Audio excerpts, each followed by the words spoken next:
everybody, it's Gail, and today I want to show you this amazing Filet Crochet Monarch Shawl. This comes to us from Interweave Crochet, Spring 2017. It was designed by Catherine White. It is exquisite. It is made with sport weight yarn and an E-hook, and let me bring it up close to you so you can really see the detail up close. I'm wearing black, so this is really working.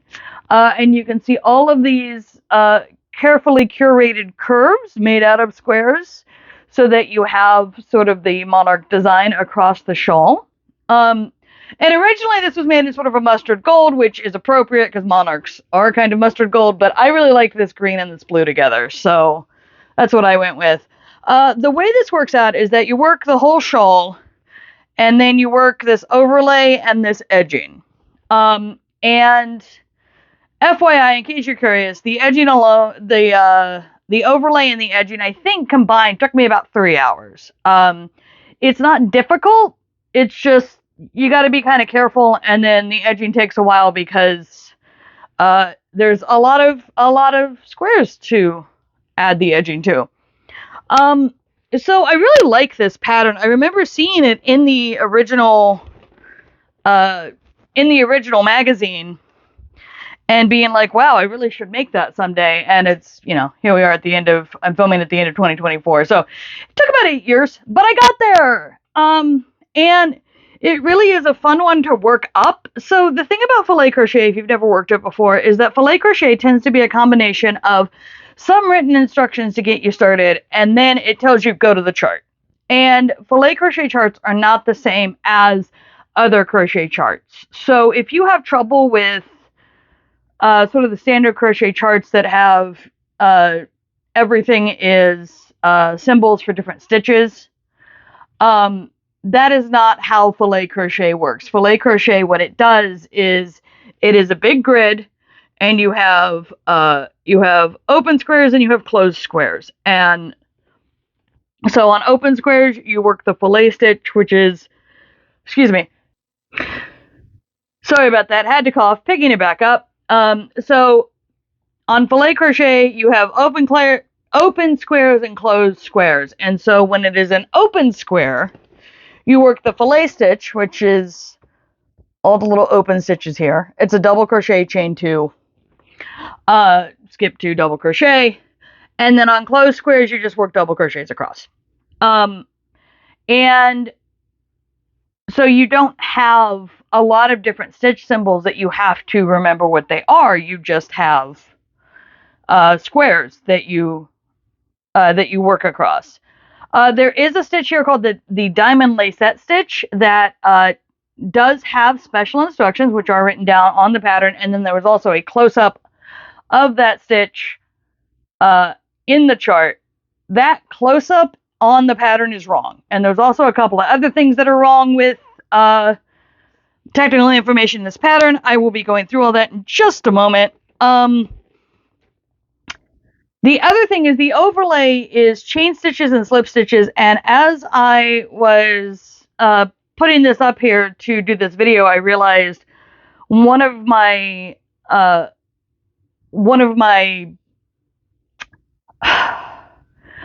words are hard, y'all. It'll come to me. The thing weaving in, there we go. One of my woven in ends had gotten loose, so it might be best to finish off any of the overlay pieces with a small knot rather than just doing a regular weave in, because this is a fairly coarse wool. Like, it doesn't feel bad, it's just it's very textured, and so the fact that it could slip out from that makes me think that a little extra care to try to keep it from getting loose is never a bad thing. So all of that being said, let's talk about the pattern errors, because there's a few of them. So first and foremost, the chart is pristine. The main chart, the one that's shaped like the butterfly, I didn't have any problems with. I didn't find any errors with. And I think probably what happened in the process of getting this pattern ready for publication is that all editing time that could be devoted to the pattern was devoted to the chart, because that is what people are going to use most of the time when working this pattern.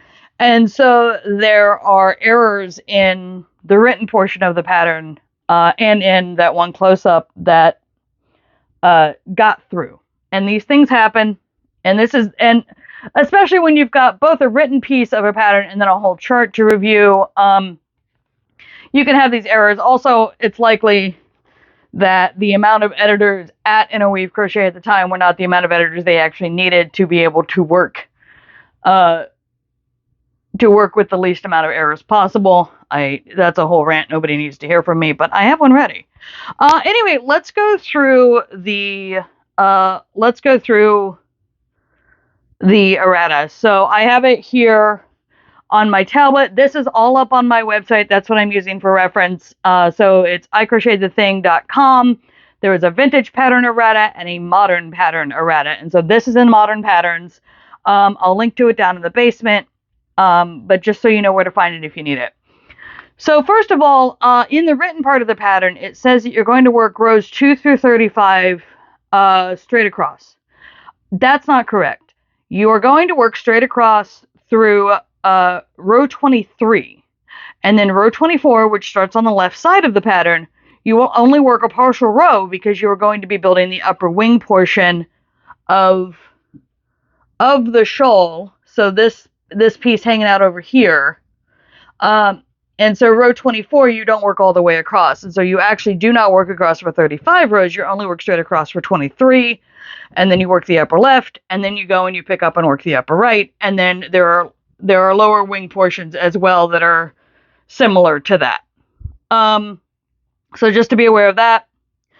Overstitching instructions are not right. Says to chain 2, slip stitch, and then cut off the edge at the edge of a single block. That doesn't make any sense. Because this overstitching is supposed to carry all the way across and all the way up and all the way down like this. And what it needs to be is, what you do is you slip stitch, chain 2, you join at the next corner, slip stitch, chain 2, join at the next corner, and repeat that way. I cannot imagine having to cut off at every single corner and then having to weave all that in. It does not make practical sense that is what you're actually supposed to do. So no. And then the last thing, and possibly the biggest one for me, because this is a pattern that relies so much on its charts, it's that the lacet stitch chart is wrong. And so I've got to pop up a photo here to show you it.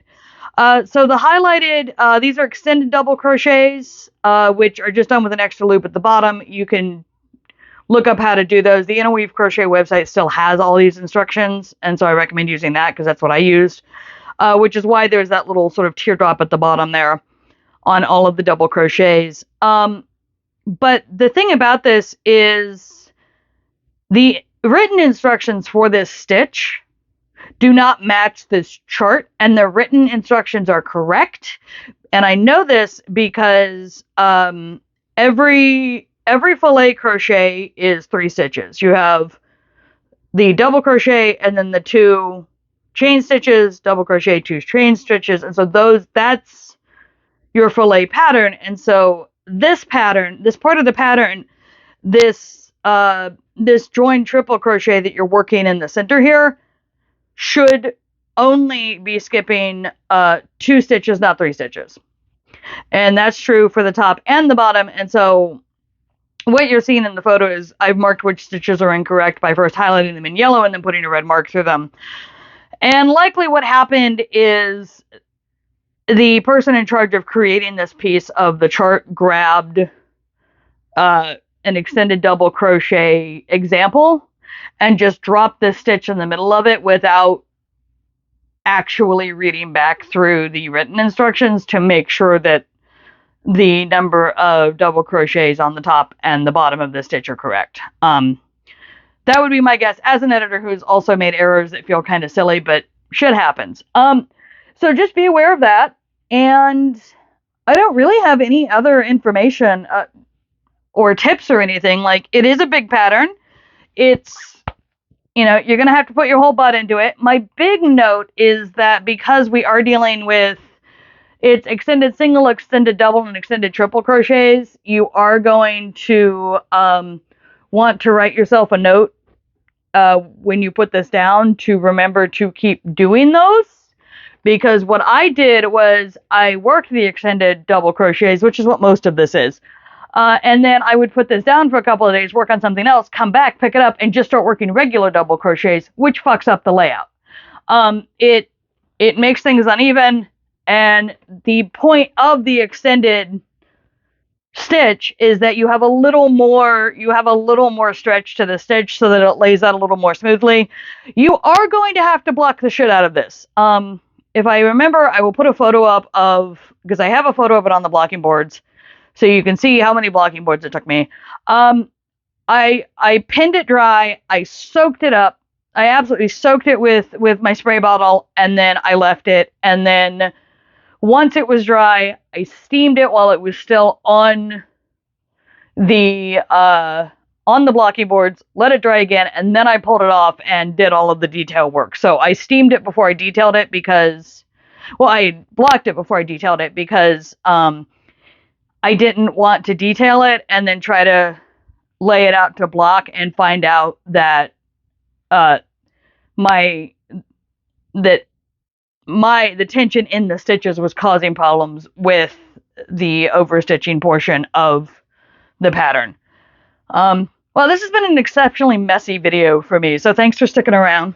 Anyway, I think that is the bread and butter of this.